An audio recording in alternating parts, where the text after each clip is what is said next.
Proposition 3, if Hamas terrorists tell you why they're doing something, and they do, especially if their actions confirm it, then believe them. Because this is an idiot's guide to Hamas, we will return to the same statement yet again. Sure, Hamas is butchering innocent civilians, including children, burning people alive, beheading babies, and taking women and girls captive with the stated purpose of raping them. But Proposition 1 taught us not to finish this sentence with Western logic. Hamas doesn't think like you. Proposition 2 taught us not to add to the end of this statement because unequivocally condemning Hamas is warranted. Their values are objectively inferior. Our third proposition tells us not to finish this sentence because you don't need to. Hamas already did. Why is Hamas doing what they're doing?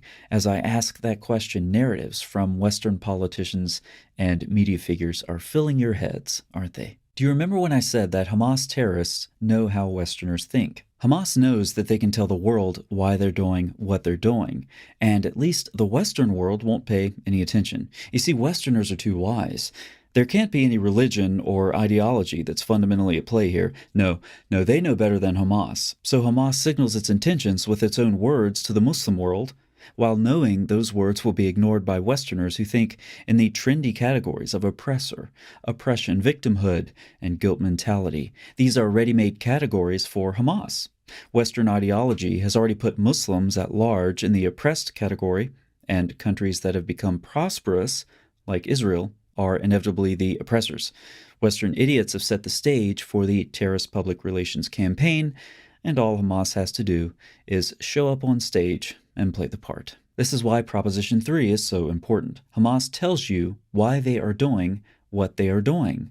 Listen to them. So why does Hamas do what they do? Well, in order to even approach that question, we have to understand the very complex situation that's arisen in the Middle East over the 20th blah, blah, blah, blah, blah. Now let's try that again. So why does Hamas do what they do? Muhammad established the Jews as mortal enemies. Muslims will fight them until the end.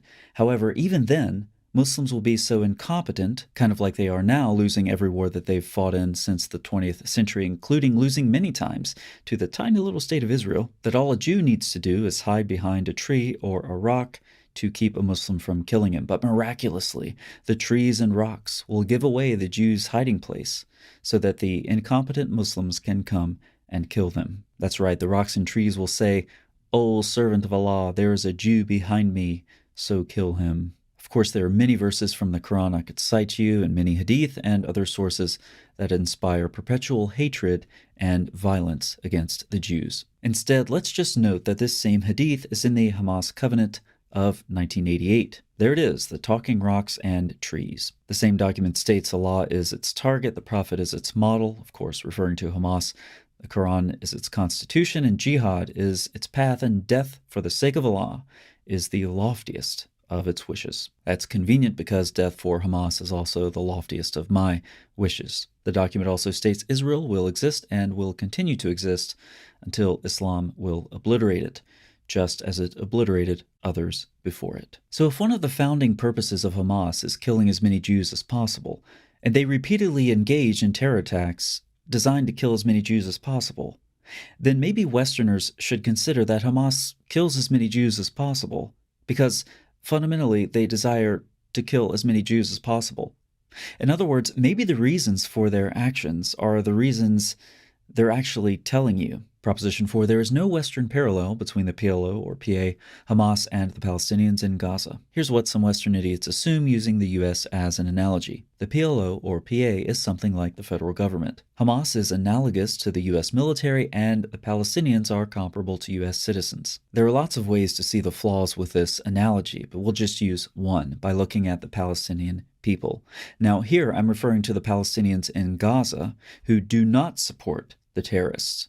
Those people are in a very bad situation. They've been treated terribly by their authorities. To review, Hamas has blocked escape routes for evacuees attempting to leave Gaza.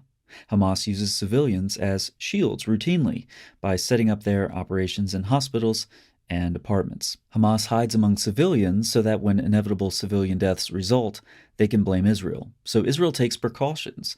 They'll attempt to evacuate buildings before a missile strike by mass phone calls or texts, flyers, and so forth. Israel also uses knocker bombs before an actual strike to warn occupants occupants that Hamas wants to die anyway.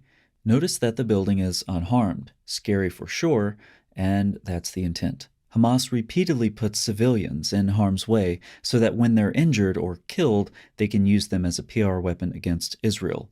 And then stupid people begin parroting the same narrative. And that's why I condemn the IDF.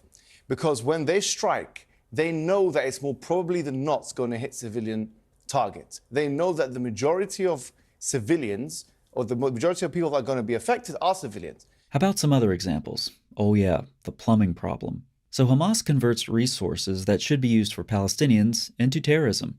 There are major plumbing and water issues in Gaza. In response, various countries have sent equipment, such as pipes. And what do pipes look like to Hamas terrorists? Well, missiles, of course, and so they got a bright idea. They even released videos of themselves converting the pipes to missiles to shoot at Israel. What happens when airstrikes destroy buildings in Gaza? Well, Hamas isn't concerned with rebuilding so much as they're concerned with taking the scrap metal and, you guessed it, making more weapons to help them obey Allah's order to kill the Jews.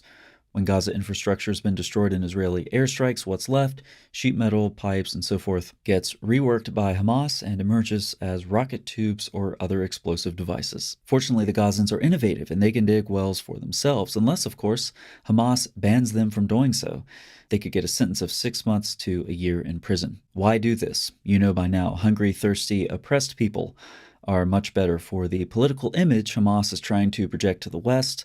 The Palestinian people simply play that part for Hamas, who uses them to play the media, politicians, and you, if you're an idiot. So remember, Hamas terrorists don't think like Westerners, but they know how you think. Not all cultures are equal. If Hamas terrorists tell you why they're doing something, and they do, and their actions confirm it, then definitely believe them. And finally, there's no Western parallel between places like Gaza and the US. I hope this idiot's guide was helpful. Let me know what you think in the comments section, unless, of course, you're still an idiot. Thanks so much for watching. I'll see you next time.